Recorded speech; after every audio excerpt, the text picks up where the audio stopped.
In this video, you'll be learning about this topic. It's been almost a year since I had pitched Reliance Industries. And at that time, I didn't have all the information, but I did know that they had put in a lot of investment and effort into building out Jio, which has now become India's largest carrier for cell phones. And that's all I had, that they were putting in effort.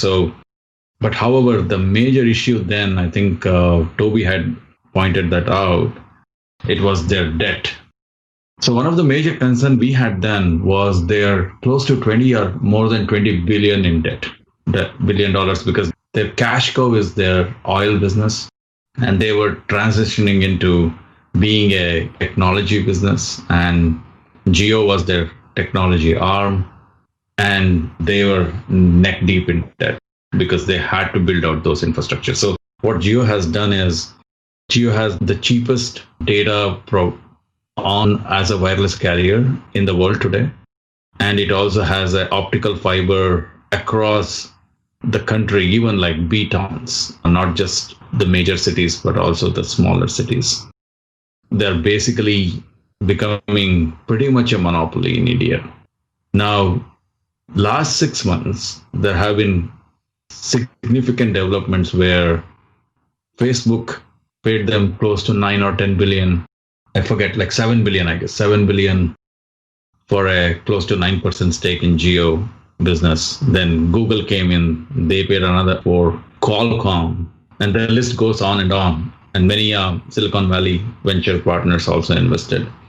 Within a year, they have raised $22 billion or more. And just to give you context, the entire VC funding in India in 2019 was 10 billion. This one company raised 22 billion for and they gave away 22 or 24% of their stake in Jio, their technology arm.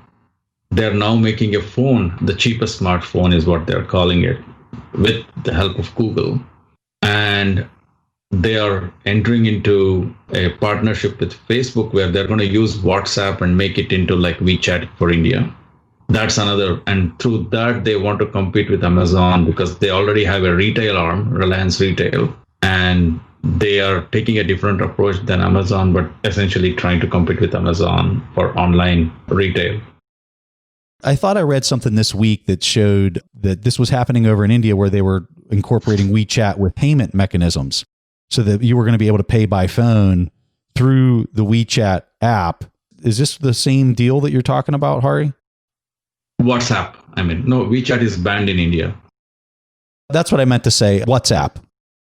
Yes, that's the deal. So Facebook and Reliance have entered a deal. Facebook, I believe, has been trying to turn WhatsApp into WeChat, monetize it. I don't think they have succeeded well that much in US.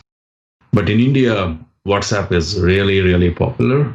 And online payments are also very popular. And then that's the deal that Reliance and Facebook entered. So just one last thing I'll say, and then we can talk about your question, Preston, is as of last month, Reliance became zero debt. They announced that they cleared their $20+ billion in debt. So that's why I wanted to bring it back in. It sounds to me like they're going to achieve a major network effect over there. Yeah. And also, I think in India, there is a lot of regulatory hurdles. Building out wireless towers, laying out all the fiber optic cables requires a lot of permissions and regulatory approvals and stuff like that. And the way I think about it is Facebook, Google, instead of they navigating all the regulatory hurdles, they're paying a toll to Mukesh Ambani, who's the CEO of Reliance, to do that job for them in a way. And they're going to be partnering with him. And it's a huge network effect that way. And you were saying that you only have the ticker on the Indian exchange. Is there any way to get access to this on a US-based exchange that you know of? Yeah, the ticker symbol is RLNIY. Yeah, I just want to add one note here that last year when I talked about this pick, I had a hunch that trying to transform their business from being a oil and gas company to being a high-tech company. But over the year, what has given me more confidence is their execution and their ability to attract capital. And their ambition also has grown. A lot of analysts in India are now talking about they being the Alibaba of India.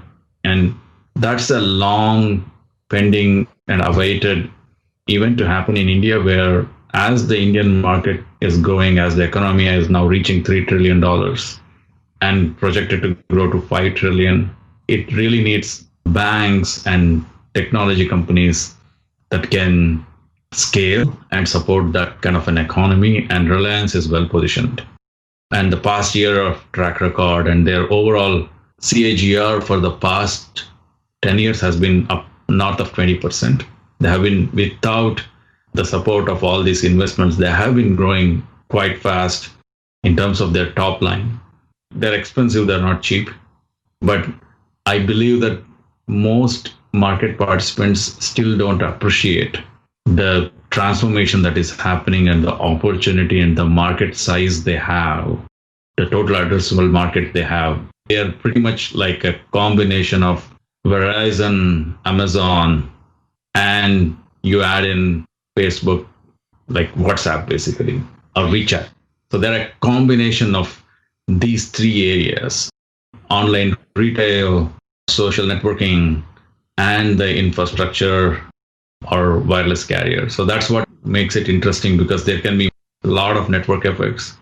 They are the toll, they control a lot of traffic that can get into these destinations, and they can leverage those relationships they have. Hari, whenever I look at the company and whenever you do explain with all networking effects, as you mentioned, you think of, could this be the next Alibaba, just a lot cheaper? And you definitely see some moves there on the top line, even though you don't see the same consistency. And I can't help but think, how much of this is what Alibaba did? I mean, China had the infrastructure. I'm not necessarily talking about roads here, even though that also plays a role, but like the digital infrastructure to make those moves.